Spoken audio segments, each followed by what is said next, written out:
नमस्कार।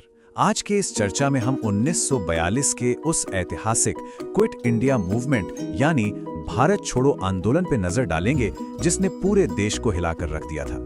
ये एक ऐसा वक्त था जब एक तरफ आम जनता सड़कों पर उतर आई थी, बिल्कुल एकजुट होकर, और दूसरी तरफ देश का राजनीतिक नेतृत्व बुरी तरह से बटा हुआ था। तो चलिए इस क्रांति के असली पन्नों को पलटकर देखते हैं कि आखिर ग्राउंड जीरो पर सच में क्या चल रहा था। बात शुरू होती है 8 अगस्त 1942 को दिए गए उस आखिरी अल्टीमेटम से। ध्यान रखने वाली बात यह है कि ये सब दूसरे विश्व युद्ध के बिल्कुल चरम पर हो रहा था। पूरी दुनिया उथल-पुथल से गुजर रही थी और ठीक इस माहौल में महात्मा गांधी ने एक बेहद साहसिक और सीधी मांग रख दी, एन ऑर्डरली ब्रिटिश विथड्रॉल, यानी ब्रिटिश शासन शांतिपूर्ण तरीके से भारत छोड़ दे। और इस एक मांग को आगे बढ़ाने के लिए उन्होंने अपना वो मशहूर नारा दिया, करो या मरो, डू और डाई। ये सिर्फ 2-3 शब्द नहीं थे, इनमें एक ऐसी आग थी जिसने सदियों से दबे हुए पूरे देश को एक झटके में जगा कर रख दिया। हमारा पहला हिस्सा है द डू और डाई कॉल, यानी वो चिंगारी जिसने 1942 की आग को भड़काया। इस धमाकेदार पल को और उस आग को समझने के लिए पहले उस तत्कालिक कारण को समझना जरूरी है जिसने महात्मा गांधी और ऑल इंडिया कांग्रेस कमेटी को ब्रिटिश शासन के तुरंत अंत की मांग करने पर मजबूर किया। आखिर अचानक ऐसा क्या हुआ था जिसने सब्र का बांध तोड़ दिया? घटनाएं यहाँ कितनी तेजी से बदली इसका अंदाजा लगाना मुश्किल नहीं है। कहानी शुरू होती है क्रिप्स मिशन के पूरी तरह विफल होने से। असल में ब्रिटिश सरकार ने युद्ध में भारतीयों का समर्थन पाने के लिए सर स्टाफर्ड क्रिप्स को भेजा था, लेकिन उनका प्रस्ताव आधी अधूरी आजादी वाला था। भारतीय नेताओं ने इसे सिरे से नकार दिया। इस विफलता के बाद नाराजगी अपनी चरम सीमा पर थी। नतीजा 8 अगस्त 1942 को गांधी जी ने अपना ऐतिहासिक भाषण दिया और एक विशाल जन आंदोलन का आह्वान किया।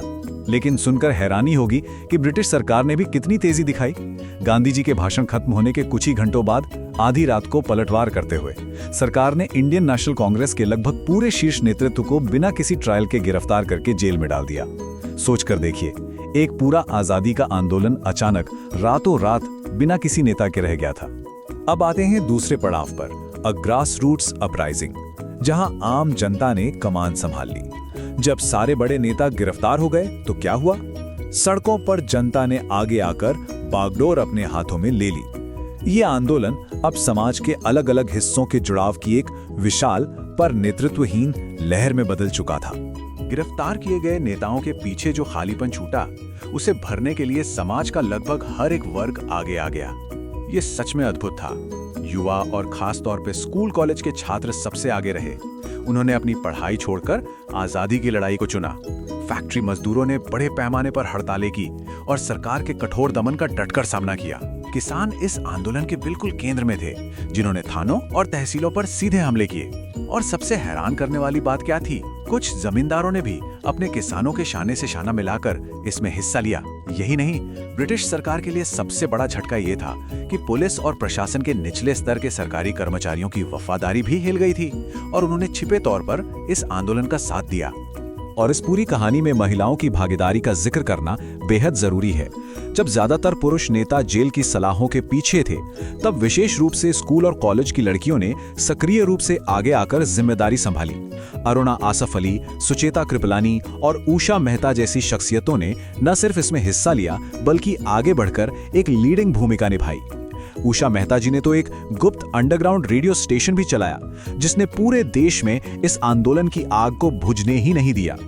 एक और कमाल की बात उस वक्त जमीनी स्तर पर दिखने वाली एकता थी। एक ऐसी यूनिटी जो शायद ही कभी इतनी स्पष्ट रूप से उभर कर सामने आई हो। सोचिए, एक तरफ मुसलमानों ने अंडरग्राउंड कार्यकर्ताओं को अपनी जगह पनाह दी और उनकी पूरी मदद की, जिसका परिणाम ये हुआ कि इस पूरे आंदोलन के दौरान कोई भी सांप्रदायिक दंगे यानी कम्युनल क्लैशेस बिल्कुल नहीं हुए। वहीं दूसरी तरफ किसानों ने अपना गुस्सा और आक्रमण सिर्फ और सिर्फ सत्ता के प्रतीकों जैसे रेलवे स्टेशन और पोस्ट ऑफिस पर ही केंद्रित रखा। मतलब एंटी जमींदार हिंसा का नामो निशान तक नहीं था। ऐसा लग रहा था जैसे आजादी के इस एक लक्ष्य के आगे सभी धार्मिक और सामाजिक भेदभाव पूरी तरह से खत्म हो गए थे।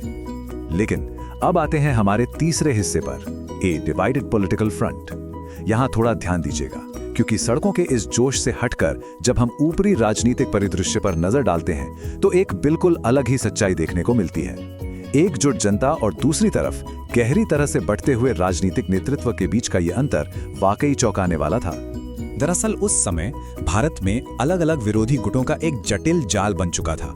विश्व युद्ध की परिस्थितियां और घरेलू डर की वजह से देश के कई बड़े राजनीतिक गुट इस आंदोलन से दूर रहे। जैसे कम्युनिस्ट्स इस आंदोलन में शामिल नहीं हुए। मुस्लिम लीग ने इसका विरोध किया क्योंकि उन्हें डर था कि अगर ब्रिटिश अचानक चले गए तो अल्पसंख्यकों को बहुसंख्यकों के दबदबे का सामना करना पड़ेगा। हिंदू महासभा ने इस पूरे मूवमेंट का बहिष्कार किया और खुद को अलग रखा। और उन भारतीय बिजनेसमैन का क्या, जो युद्ध के वक्त आने वाले भारी खर्चों और मिलिट्री कॉन्ट्रैक्ट से अच्छा मुनाफा कमा रहे थे? उन्होंने भी क्विट इंडिया मूवमेंट को अपना समर्थन नहीं दिया। तो आप देख सकते हैं, जहां नीचे जनता एक थी, वहां ऊपर नेतृत्व और गुटों में सिर्फ और सिर्फ मतभेद थे। अब कम्युनिस्ट्स के इस रुख को और थोड़ा गहराई से समझने के लिए दूसरे विश्व युद्ध के उस विशाल ग्लोबल माहौल को देखना होगा। जब नाजी जर्मनी ने कम्युनिस्ट रशिया पर हमला किया तो भारतीय कम्युनिस्ट ने अचानक अपना स्टैंड बदल लिया और जर्मनी के खिलाफ ब्रिटिश युद्ध का समर्थन करना शुरू कर दिया। उनके नजरिए में जो युद्ध पहले एक इंपीरियलिस्ट वॉर यानी साम्राज्यवादी युद्ध था, वो रशिया पर हमले के बाद एक पीपल्स वॉर यानी जनता के युद्ध में बदल गया। यहाँ अंतरराष्ट्रीय विचारधारा की वफादारी ने अपने ही देश के घरेलू संघर्ष को एक तरह से हाशिए पर ढकेल दिया था। इन सब के बीच एक बड़ा सवाल ये उठता है कि ब्रिटिश सरकार की पकड़ आखिर मजबूत बनी कैसे रही। वो इसलिए क्योंकि उन्हें भारत में ही स्थापित संस्थागत स्तंभों यानी इंस्टीट्यूशंस का बड़ा समर्थन प्राप्त था। इनमें शामिल थी वाइसरॉय की काउंसिल, जिसमें ध्यान देने वाली बात यह है कि भारतीयों का ही बहुमत था। साथ ही ऑल इंडिया मुस्लिम लीग और वो प्रिंसली स्टेट्स यानी रियासतें जिन्होंने आंदोलन को लेकर बस एक ठंडा सा लोकी रिस्पॉन्स दिया। इनके अलावा सरकार के सबसे बड़े हथियार Indian imperial police, British Indian army और इंडियन सिविल सर्विस ने ब्रिटिश सरकार का ही पूरा साथ दिया। इन्हीं सबकी मजबूत दीवार की वजह से ब्रिटिश सरकार आम जनता की इतनी बड़ी आवाज को दबाने में सफल हो पाई। और अब हम इस चर्चा के चौथे और आखिरी हिस्से पर पहुंचते हैं, क्रश्ड बट कॉन्सिक्वेंशियल, यानी वो नतीजा जो भले ही दब गया हो पर उसका असर बहुत बड़ा था। आइए देखते हैं इस आंदोलन का आखिरी अंजाम क्या रहा। 1 लाख से ज्यादा गिरफ्तारियां, ये आंकड़ा जरा सुनने में ही कितना बड़ा लगता है। 1 लाख से ज्यादा लोग जेल की सलाखों के पीछे डाल दिए गए। सरकार के इस खतरनाक बल प्रयोग और उस पर से राजनीतिक एकता की कमी का सीधा सा अर्थ ये निकला कि क्विट इंडिया कैंपेन को कम से कम सतह पर पूरी तरह से कुचल दिया गया। आंदोलन को जबरदस्ती शांत कर दिया गया था। पर इस बेरहम दमन के बाद एक बेहद दिलचस्प बदलाव देखने को मिला। जिन युवाओं और छात्रों ने गांधी जी की अहिंसा की पुकार पर सड़कों पर लाठियां खाई थीं, उनमें से कईयों का मोहभंग होने लगा।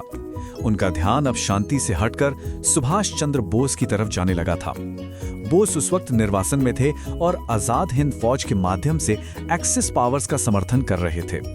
एक निराश, थका हुआ पर गुस्से से भरा युवा वर्ग अब आजादी पाने के लिए इस आक्रामक रणनीति की ओर उम्मीद भरी नजरों से देखने लगा था। वैसे अगर हम अंतर्राष्ट्रीय मंच की बात करें तो बाहर से एकमात्र मजबूत समर्थन अमेरिका की तरफ से आया।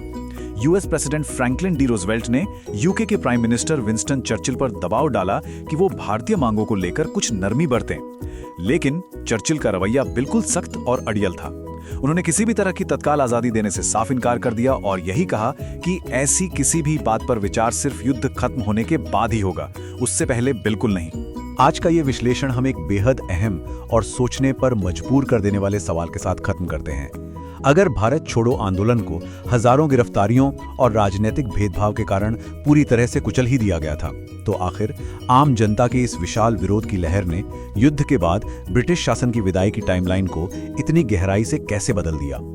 एक ऐसा आंदोलन जो टेक्निकली हार गया हो, उसने आखिर किस तरह एक विशाल साम्राज्य की मजबूत नींव को हिलाकर रख दिया और उन्हें ये मानने पर मजबूर कर दिया कि उनका वक्त अब पूरा हो चुका है। सोचिएगा जरूर। ये आम जनता की असली ताकत और इस ऐतिहासिक घटना के सही प्रभाव को समझने का सबसे बड़ा पैमाना है। आज के लिए बस इतना ही। जुड़े रहिए ऐसी ही और ज्ञानवर्धक चर्चाओं के लिए।